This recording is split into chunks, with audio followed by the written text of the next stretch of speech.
future of school education after COVID-19. What will be the impact of online education?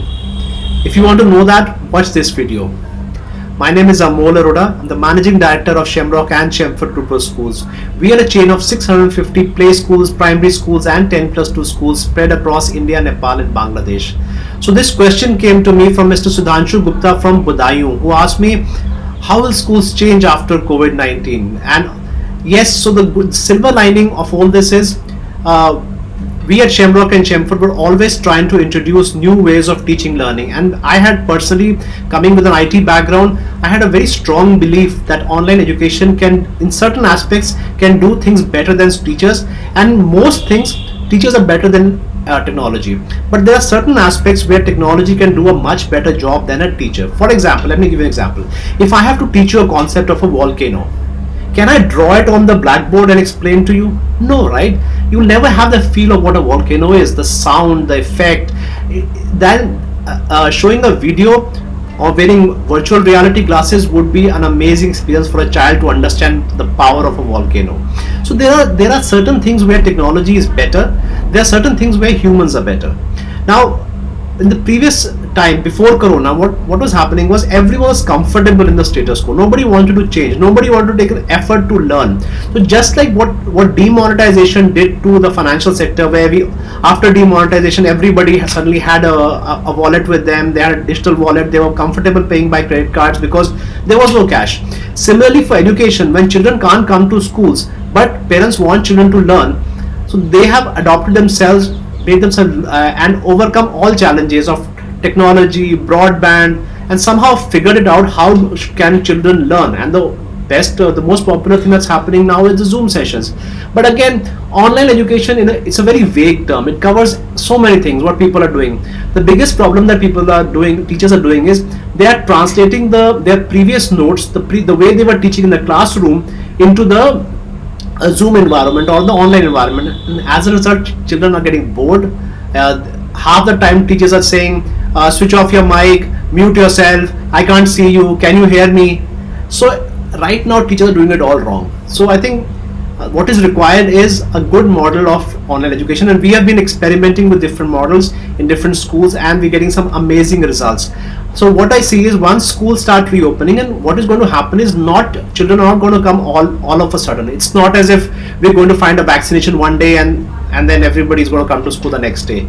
What's going to happen is children are going to start coming in staggered numbers slowly and slowly once the peak comes down. Once the peaks come down, and especially in green zones, children will start coming to schools, and that will start building confidence amongst other parents as well. That's okay as long as we take precautions, and schools will have to do an amazing job of communicating to parents what processes they are following, and then telling those processes to the parents so they feel comfortable sending their children. Because right now when we are in early June, parents are just not comfortable. They don't feel it's safe. They feel it's risky for children, and which is obvious. So what is going to happen is once children do start coming slowly and slowly, learning will shift from either offline, which was there earlier, to online, which is happening right now, to a blended form. So good schools will realize what is good in both systems, what is good in online, what is good in offline, and then have a learning system. So I believe what will come out of this whole thing is for children will be an amazing learning program, and we will already there are talks going on to reduce the syllabus. So once the content is reduced, we can focus on developing the skills that are required for success. Till now, schools were never focusing on the skills that were required for success, like collaboration, creative thinking.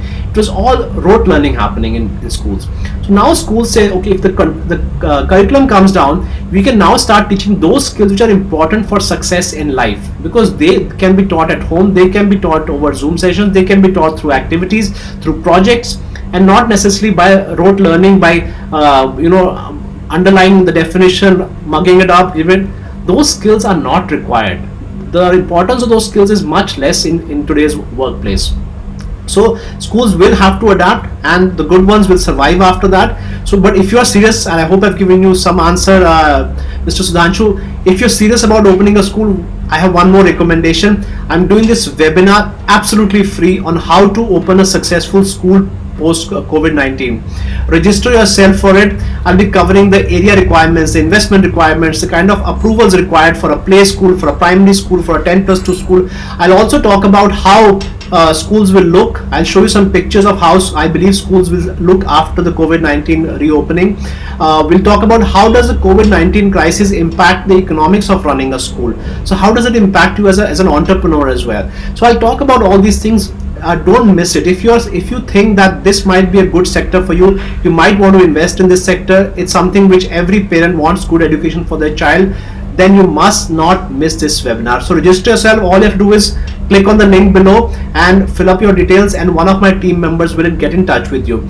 Also, before you go, don't forget to click on the subscribe button and click on the bell icon so that you keep getting notified of new videos whenever I post them. Finally, if you have any questions that you have about opening a school and I could not cover them in the webinar, please ask in the comments below. I do read every comment personally, and I'll try and ensure that I answer that in one of my subsequent videos. So with that, I hope I've answered that, Mr. Sudhanshu Gupta, to the best of my abilities. But if you have any questions, anybody else has any more questions, do write them in the comments below. I look forward to hearing from you. And most importantly, don't forget to sign up for the webinar. It's an amazing experience, and I'll share all what I've learned over the past 30 years and what I've observed in the last 3 months as well. So register yourself and look forward to seeing you in my webinar.